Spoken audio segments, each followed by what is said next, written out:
Outer Orange. Hello. I was originally gonna make a video where I kind of talked about a deck in every craft, and then I realized that my knowledge in every single craft just isn't like as good as it is in like Haven and Abyss. So I was like, you know what? I'll just make a video specific on Haven, and if I really want to go down the Abyss route, I might do that as well. So today I'm just gonna be talking about some decks that you can build in Haven, specifically going into set 9, and then obviously we have set 10 coming around the corner, so that'll probably be something else to be looking into as well. So let's go ahead and check out some lists. All right, fam, here we are. I don't think these decks are fully 100% where I want them to be, but they're good starting points, the kind of stuff I'm testing out with. And if you're out there, your entire Haven core, you got a lot to work with here. We're gonna start off with PP Haven. PP Haven is probably one of my favorite versions of Haven. Aside from maybe Egg, I started on Egg. I like literally started the game on Egg, so I definitely have a sweet spot for that deck. But I think PP is really actually good into Dirt specifically. So if you have like some fear of like Dirt, and your whole locals is just Dirt everywhere, this is a really good deck to probably play if you're really scared because of Marwyn. But let's go ahead and kind of break it down. What is PP Haven? PP Haven is basically a form of Haven where you have open play points all the time, because either the cards will give you PP back where you can do it, or you have open play points to be able to do certain plays. And primarily this is sort of what the purpose of the deck is. You basically just are constantly healing, are constantly board clearing, and then you always have play points open, so your opponent never really knows what is up your sleeve. This variant's a little bit different. There's a couple ways you can build this deck. I built it like this, but it's not my favorite version. There's probably some cards I want to move around. You just have to really be cautious of Sword and what they're possible, but that's why we wanted the Angelic Barrage to kind of help out. I'm thinking about taking the focus out, maybe running some Sacred Pleas. Like there's definitely like some routes you can kind of go with this. Like there's like a couple different directions, but primarily there's this new card that came out. It's called Vengeful Radiance. This card's really good into some aggro matchups. You can't play it on your turn, so it has to be on your opponent's turn, but you can select 2 followers and divide 4 damage between them. So basically you can just nuke 2 cards early on if you're getting like aggro down. Obviously we have Surefire to kind of do the same thing. You have the Banish card. What's really important about the Vengeful Radiance is that Haven has never really had a really good way to just wide clear. It's always had, like, you have the Themis Decree, but that's really it. You have Themis Decree, and you have Jean, but Jean only does 4, and you know, sometimes at that stage she's too late. We never really had a good early card to kind of help us clear. It's always been like, rely on the Surefire, rely on the Banish card, right? If you want, you can run Snipes. That was basically the outs to clearing cards, but you're only clearing 1 card at a time. This gives you access to basically clear 2 cards now, which is very important. If your opponent drops like a bunch of 1 costs early, like a good example is Sword, you can go Vengeful Radiance and just nuke 2, and now they have to reset their board again. So you have basically more time to play the game, which is very important, because that is the thing that holds back, that's been holding back Haven for years now. I say years, but at least in terms of like Sword meta and stuff like that, I feel like some early aggro decks just really just kill you off before you get a chance to do anything, and Vengeful Radiance is definitely the card that kind of fixes that problem. Everything else about the deck kind of stays the same. We have a couple new changes, but for the most part, where we have Boost Kicker as a really good board clear, we have the Surefire, we have the Angelic Barrage, the Focus, I did put the Apostle back. I've never really been a big fan of this card, but this card's really good into specifically Dirt Rune, because you get to banish something, you recover play points, and then also you get to smack into something. So if they create a wide board, you can use this card to clear it all, and they will create a wide board because they have the golems and all this kind of stuff. So you can kind of banish, they'll usually rest some stuff too, so you'll basically be able to like banish something good. Sometimes you'll banish the 1-drop, the wolf guy. You'll banish the wolf guy, nuke it, smack it to something else, and then this thing also recovers you play points, and then you also have access to like having a spell to kind of clear another body, and then you're basically in a really good spot. So this card does a lot, and it used to be really slow, but I feel like right now, especially having access to Vengeful Radiance now, she is actually pretty good to have in order to deal with some of these wider boards. So I really like her now. I didn't like her before. I'm a big fan of her now. I'm running Gravity Grappler here. I might take this card out. This card's insane if it's not checked. It keeps summoning these Mystic artifacts, which are basically 2/3s that draw you cards, and they have ward on them, and you don't even have to ward. You can just call it, play it, and then just keep it standing, and if your opponent doesn't answer it, guess what, another one's coming, and it just kind of starts making your board go absolutely insane if your opponent runs out of resources. This is a really good card in like a late game state when your opponent has a low hand and they spend so much time like basically trying to create a board, or they're trying to out your stuff, that they run out of resources, and eventually you out resource them with a card like Gravity Grappler. So it's also really useful. Like I said, I'm iffy on it. I don't know if I need it, but I'm right now running it just in case. We also run this next like insane card, which is Karula. Karula is absolutely broken. This card is so good. Now I'm not saying like broken like to the end where it's like absolutely like tier 0 or anything like that. It's just a really good card. Basically this guy says 3 mana, mana, 4 for the evolve. You get 2 play points back, which is very important, which means you have access to your two spells, especially the Vengeful and obviously Surefire, etc, etc. But then also he says if you have 4 play points open, you draw a card, and at 6 you nuke something, anything on the board. So you can even drop him like on like kind of 8 mana play and just go, okay, yeah, have fun. Like like I have like all this 8 mana open, I have a dude that just killed your card, burned you, and I drew a card. So you have some really interesting plays to do with the Corolla. It's really good. We have this new statue. I'm running this, or I call it a statue. Well, it kind of looks like a statue, but this is a new amulet. I'm running this because of this new Tut guy.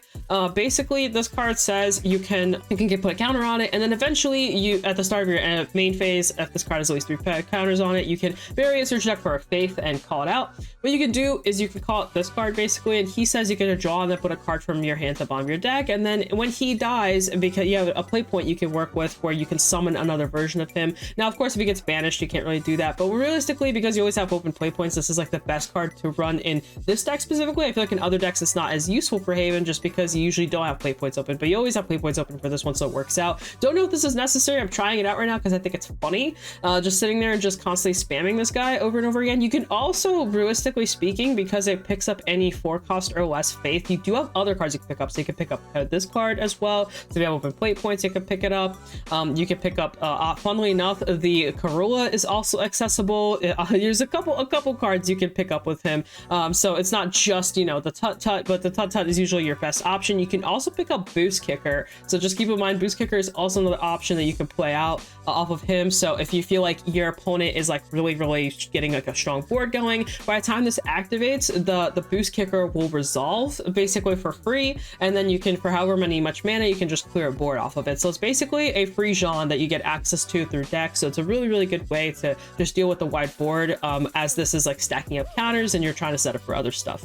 Now let's go to Marwyn. Marwyn is absolutely insane. I will say you have to play this card very carefully. This is a very greedy play if you played it correctly, and the right dirt player can actually be play into the Marwyn and set up to where they will set up golems, and then you can't Marwyn. So you have to play Marwyn very carefully. Sometimes you have to skip him. Sometimes you just can't go into him. But I will say, if you get him off, like if you get him going and you don't die, you almost win the game. Like it's very hard for the dirt player to come back once you have the 8/8 on the board with the healing and the drawing and everything else, and then you're playing up a play points. You ideally want to do this going first. Going second, this is a way riskier play, but it is a really strong play, specifically into dirt. You do need to be careful into decks that are a lot faster. A good example is Puppets. Another good example is Sword. Puppets can assail into this guy right here and they can just burn you out, so you have to be very careful how you're playing this. So just something to kind of keep in mind when you want to drop this. Like if you drop this on 8 mana play, that is very risky into decks like Puppets. Sword, not so much, but to Puppets, you want to be a little bit more careful. So just be careful how you set them up. I run the Deus Ex Machina. I don't know why other people don't. I think this card's absolutely broken. It says at the start of your end phase, recover 4 play points or draw 4 cards, but I just discard your hand. Sometimes you'll run out of steam where you're, you know, constantly dealing with your opponent's board so much where you do actually run out of a hand, and this card basically gets it all back for you. If they don't out this is basically a free resource machine, and if you drop the second one, you now actually have access to both effects, and you can basically draw your hand back, and then you can also recover play points. So whatever you draw into, you can maybe draw into an Acolyte, and then you have access to banish stuff. It's really useful. So I recommend running the Deus Ex Machina. She is a bit of a rough play. If you have to drop her on 5, you probably want to drop something else. She's definitely a better play to drop on like 10 mana or something like that. She's kind of a weird one. You don't always just want to auto drop her. She's definitely a card that sometimes will be handy, sometimes won't be. It depends on how much you were dealing with the board early on, how your Marwyn is doing. If you Marwyned and then the turn after you drop her and then keep the mana up for like the 1-drop barrage, like something like that. You have to really think through how you want to drop her, but when you drop her, she's good. I run 1 Moon. This is basically the storm card of the deck. This is kind of like the answer to some people thinking like, oh, like they can't kill me because they're playing slow Haven. You basically just drop her with like a Marwyn and you're dealing basically 12 damage, and it's very risky. She also heals up to a 7, which is a little bit harder to clear. Your opponent, if they don't have a way to just auto kill her, they have to like smack dudes into her because they want to clear her, but then you have like the Marwyn protecting her, so they have to clear the Marwyn first, and you got to get in these weird situations where it's really hard to clear both her and the Marwyn because the Marwyn has aura on him, and it becomes like this weird like thing where your opponent gets kind of stuck. So she's a really good card to kind of be a gap closer. You can also run Dark Jean in this slot as well. Dark Jean also kind of finishes the job in different ways as well, so you have access to that. I also run 1 Aegis. I do still think Aegis is just a really broken card, so he basically says you don't take damage. He's very good. The downside to him is if you drop him and you don't have any other ward or anything else going on with him, you could just randomly die. So you have to be very careful how you drop him. If you discard 3 and your hand's healthy and you have like maybe the Deus Ex Machina stuck a turn, if she's stuck a turn, you can definitely drop him pretty freely, and then you know, discard basically your whole hand off him and then draw it back with her, and then that'll give you access to some potential stuff that you can do. But be very careful, he is basically a 10 mana play or is an 8 mana play, so you have to be careful how you use it. But I will say, if he sticks, you basically won the game because he is unkillable for a turn. He's very hard to kill off. He's 10 damage. You know, you can basically clear a board that swing 10 and close it out. You can also run the amulet that kind of helps with this too. She gives him board and then also makes him a 12 as well, so that's also a route. It's a little cheesy nowadays to do it that way, but you can. Like I said, this card in general is cheesy. You'll notice a lot of people cut out Aegis actually in their builds. I still run it because, one, there's mirrors. Like if you face like a Haven mirror, it's really, the Aegis usually wins you the game type of thing. But 2, you know, people like, sometimes you will go into the long game, and because you'll go into a long game, that's how just what Haven does. Sometimes it just goes into long games, and you really need a closer. So either like a Dark Sean, an Aegis, like an Alexio. You need something to finish off the game, and it needs to be something good, because sometimes your opponent will just keep healing. And like a Ramp Dragon is a good example. They do a lot of healing, a lot of nuking, so it's hard to kill them off really fast. Dirt also likes to gingerbread for turn after turn, so you need to have some kind of closer. So a good closer is just something like Marwyn, something like Aegis. Aegis also has Aura on him, so it's another auto answer to Dirt matchup. So you gotta think about this kind of stuff when you're playing this deck. This deck is definitely one of those decks where you can't just drop these crazy buys and go, yeah, I'm fine. But anyway, that's basically PP Haven. I went on a 10-minute spiel just talking about this. There's plenty of ways to build this. I do think if you're going to build it, you definitely should be running this card. Everything else you can kind of throw around. It depends on like what you think you're going to see. The Angelic Barrage isn't necessary if you're not seeing bats, but you do need it if you're seeing bats. Also, some sword decks are running a bunch of 1-drop of the tokens as well, so Angelic Barrage also answer those. So you got a couple options to kind of roll out this. I'm going to go into the next build because I'm going to keep talking about about that deck if I don't stop. Here's Amulet Haven. I do think Amulet Haven is good. Its issue is that it has a really bad matchup with the sword, and the sword just kind of obliterates this deck. No matter what variant of Amulet Haven you build, you'll be struggling into sword probably the most, because they open up a board on like turn 1 and turn 2. They have like 3 to 4 buys on the board already, and if you don't out them all, you just lose.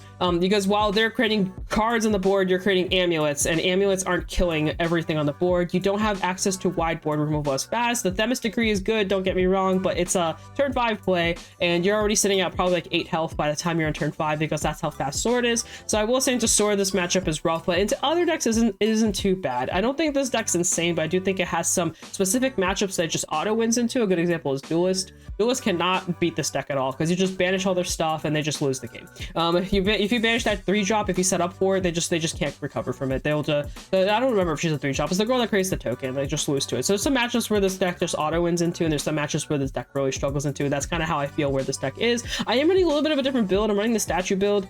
This is the opposing statues. They get out these birds. And these birds burn your opponent and heal you too, and they're also 3/4s and 4/3s buys the board. If they're not instantly cleared, you're dealing 7 the next turn. So it's a really good like mid-range kind of like poking damage, I like to call it, because this deck doesn't really have like a win con. It just kind of does stuff, and then you just kind of hope you win on Alexio. But that's basically how it is. So I run the opposing statues to kind of help with that. In place of the opposing statues, you can just run other amulets. You can run the 3-drop amulet I'm not running. It's like the one that sets up counters and then basically it calls out. It's this guy. I'm not running this in there because I'm not a big fan of it actually in the other list. I thought it grabbed like anything originally, and then I found out that it only grabs 4 or less. So you actually have limited access to what you can call out with this deck. Surprisingly enough, I think it's actually better in the PP Haven build, unironically. But you can get out the Hind with it, but I don't think the Hind's like that crazy where it's worth running that card for it, but that's just me. Anyway, overall, Amulet Haven got this new guy. He's really good. His name is Eidolon, and basically he evolves for free if you have 3 amulets on the board, and he basically just banishes something. It's really good. He just sits there and goes, I'm going to banish something, and then if you kill him off, you can also deal 3 to the leader. It's really good, actually. The downside is he does turn into an amulet, and then he's just kind of there for the turn for the rest of the game, and you just have to find a way to nuke him fast enough. That's why I run the Dark Offering to kind of help with that. We also have this girl. She can also nuke stuff. She's also really good. She basically buries an amulet and then she selects a follower in the field, deals at 4, and then deals 1 to the opponent. Now keep in mind, they have to have a follower in the field in order to even do this, so you have to keep that in mind. I also run the amulet grabbers. I just think you need them. So there's some amulets you just want to see early on. A good example, at least for me, is the opposing statues. Maybe for someone else it's the counter stacker. You can also grab this girl right here. She banishes something that's 4 or less on play. She's really good. Ideally you want to play her off of the Nana. The Nana basically lets you find her, lets you play a card from hand. That's a 3 or less. You'll usually play this because then she also has a 5 play where you can bury and just bury it and banish anything on your opponent's side, which is also really good. So there's a couple of different ways you can go about this. And then after that, you basically just want to set up your amulets for Alexio. And Alexio just says, for Unfed Fair, you basically heal for the amount of amulets you have times 2. So if you have 1 amulet, you heal twice. 2 amulets, you heal 4. So it's 2, 4, 6, 8 is the interval. And if she's the only card on the board, it's 8. And then she evolves and does the same thing, but she selects something on your opponent's field, kills that. Basically she does the same amount of damage to that, and then she'll do the same amount of damage to the leader too. But keep in mind, your opponent has to have something on the field. Anyways, that's basically kind of sort of what you're doing. You're sort of setting up a bunch of amulets. You're constantly clearing your opponent's board, banishing it, doing whatever, and then eventually you just go into Alexio and kind of help you win. That's kind of sort of the approach of the deck. I think, like I said, I don't think this deck's that bad. You also have like this draw card that also when you get nuked, you can also destroy something, also pretty good. A pretty good card. Like I said, you have some good stuff in here. The issue is the fact that this deck's really slow in the beginning. Last but not least, I have, of course, Egg. I have to talk about Egg. It's my favorite deck by far. Nowadays I don't love it as much as I used to, just because obviously it's not really getting new support, but it is getting support here and there. I think this deck's actually pretty good. I don't think it's insane. I definitely think it's starting to kind of fall off. It's definitely nowhere near as where it used to be. It can't out resource some decks. I will say the floor mat isn't super fast to where you'll just randomly die, but if you brick under this deck, you just lose. Now this is super aggro. You can actually lower the aggro on this and run a little bit more sustain. You can run like the Snow White and stuff like that. This is like pure aggro, but if you want to cut out on the aggro a little bit, you can actually probably cut Kako. I don't think Kako's that good anymore, but you can cut Kako and probably in her slot maybe run like a 2-drop or something, just something to kind of give you more sustain. You can also run the Haven amulet that directly searches your deck for Fable cards. I did notice while I was testing this build, while if I opened Insane, it felt insane, but when I didn't open Insane, I would get stuck where I wouldn't be able to find like Alice in time or something inside. You can also run the 1-drop amulet. I don't like it because I just don't think this deck wants amulets in this build that much. Like you want like at least maybe 1 amulet, which is mainly the tea time, but maybe you start putting the second one in, you're not really doing much early, and this deck is very good at being aggressive, so you kind of want to keep the aggression going. You can also run like cards like Katha if you want, just to kind of have like a good curve going in. Kind of up to you how you want to approach it. You'll notice this deck doesn't really run a lot of high drops at all. It's all just low drop stuff,